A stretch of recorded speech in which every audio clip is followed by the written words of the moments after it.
Hello students, in today's video on triangle, we will be doing sum number 1 to 5 of practice set 3.4.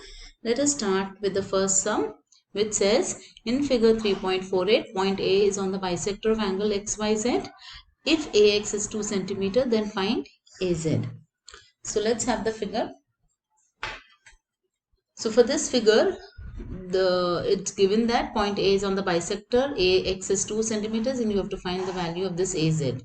So let's start with the solution. In the solution, we will start with the first statement, which says that point A lies on the bisector of angle XYZ. So let's mark this in the figure.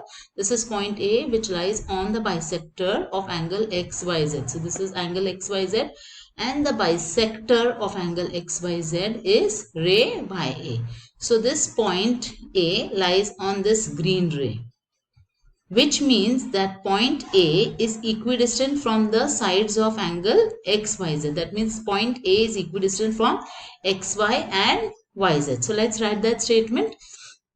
That is, point A is equidistant from the sides of angle XYZ because of angle bisector theorem, which means AZ will be equal to AX.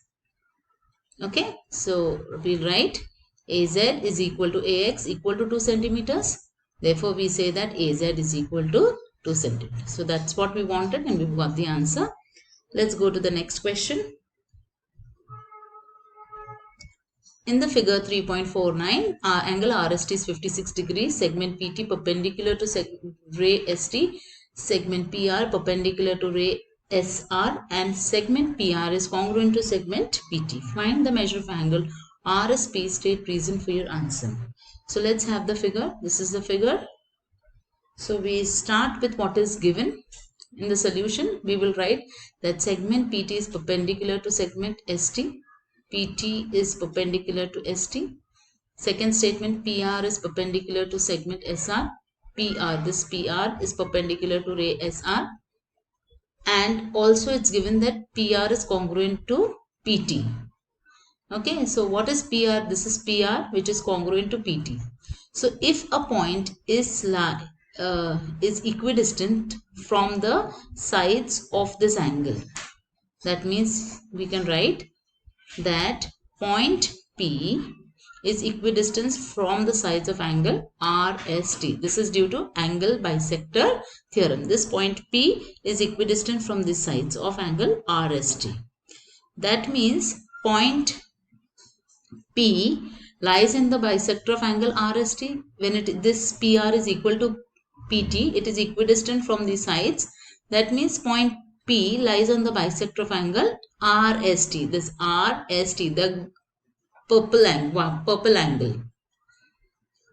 So we can say that ray SP is the bisector of angle RST. If ray SP is the bisector, that means this ray SP divides angle RST into two equal parts. So we can say that angle RSP will be equal to half of angle RST, which is equal to half of 56 RSP. RSP is this angle, will be half of angle RST, which is equal to half of 56, equal to 28 degrees. And therefore, we can say that angle RSP is equal to 28 degrees. Hope the solution is clear. Now let's go to the next question. In triangle PQR, PQ is 10 centimeters, QR is 12, PR is 8 centimeters. Find out the greatest and the smallest angle of the triangle. So let's have the triangle, and we'll mark the measurements on the figure. So here we have the measurements on the figure. So we start with the solution. If we compare the lengths, we know that 12 is greater than 8, 10 greater than 8. We write the lengths in the descending order. So whose length is 12? QR. So we will write QR is greater than 10, PQ greater than PR.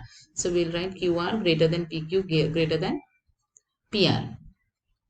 Now QR is the greatest length, and which angle is opposite to QR is angle P.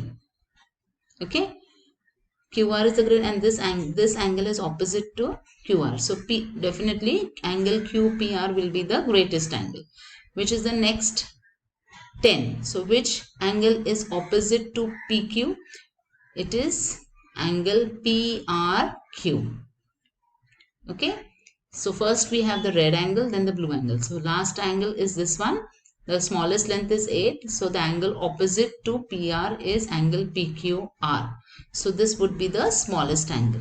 So let's write these angles in the descending order, starting with the red, then the blue, and then the green. So what is the name of the red angle? Angle QPR is greater than angle PRQ greater than angle PQR. Reason being, angle opposite to the greater side is greater. So from this we can write what is the greatest angle and which is the smallest one.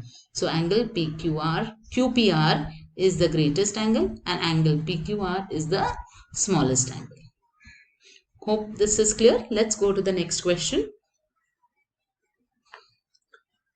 In this question, in triangle FAN, angle F is 80 degrees, angle A is 40 degrees. Find out the greatest and the smallest side. Now, in the previous questions, lengths of sides were given. You had to find the greatest angle and the greatest smallest angle.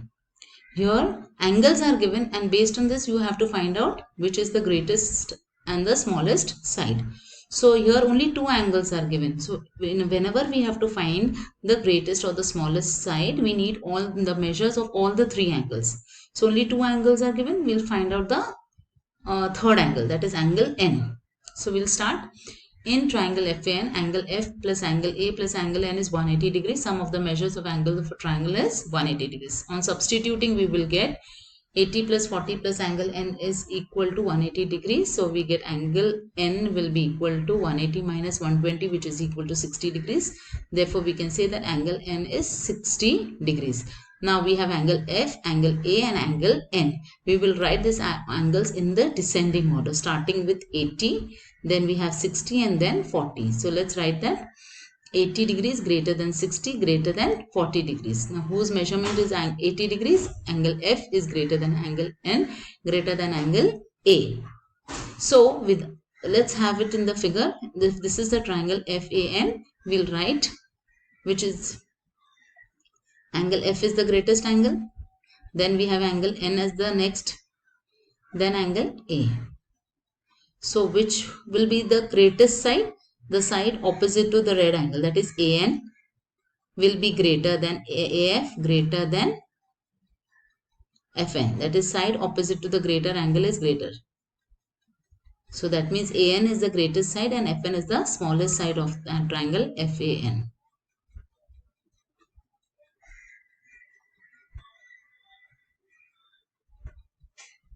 Now here we have to prove that an equilateral triangle is equiangular. So let's have the equilateral triangle. Triangle ABC is an equilateral triangle and you have to prove that triangle ABC is equiangular. Equiangular means all angles are equal. So we start with the proof. Here we will take that triangle ABC is an equilateral triangle, that's given, which means all the sides are equal. So we will write AB is equal to AC equal to BC. So now we will consider only two sides at a time. We will consider AB equal to AC. So let's have this AB is equal to AC. Now if these two sides are equal, the angles at the base will also be equal. That is angle ABC will be equal to angle ACB.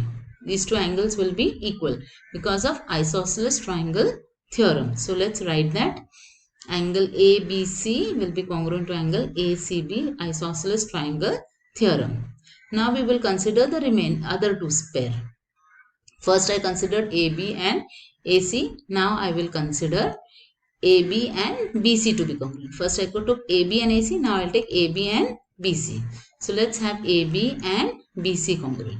If these two sides are equal, then the angles at the base will be equal. So that means I can say that angle BAC will be congruent to angle BCA, BCA or ACB. Okay, so we will write that. So BAC is congruent to angle ACB. Again, reason is isosceles triangle theorem.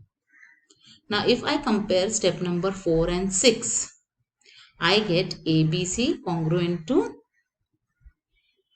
BAC congruent to angle ACB. So we can write this as ABC is congruent to ACB. From in step number 4 we are having this, and in step number 6 we are having BAC is also equal to ACB. That means in step number 4 we had the purple angle equal to the red angle. In step number 6 we have the red angle congruent to the blue angle. That means all these three angles are equal. So I'll write the seventh step as angle ABC congruent to angle ACB congruent to angle BAC from 4 and 6. So we have got all the three angles of this triangle equal. Therefore, we can say that triangle ABC is equiangular. Okay. Hope the proof is clear. That's all for the day, children. Thank you.